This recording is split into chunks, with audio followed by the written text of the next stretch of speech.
So we close for fixing the new belt, but after fixing it, just the T-belt lamp cannot be switched off. Okay, so now I'm going to switch it off. Okay. Yes.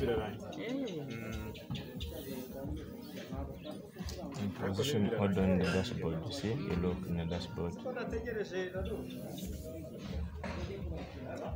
We are in odometer position. For Land Cruiser G118, you have to be in B position, 3B, and you switch off and you press it while you're switching off the ignition key.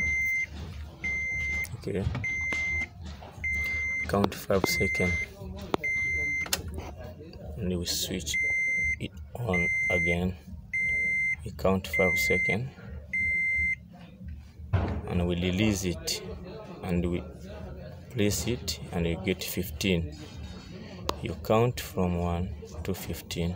Okay, and then you place it 5 seconds. Yeah, look, the T-belt is flashing and it is going. Okay, and you come back to odometer and you start the T-belt warning light. Now it is switched off.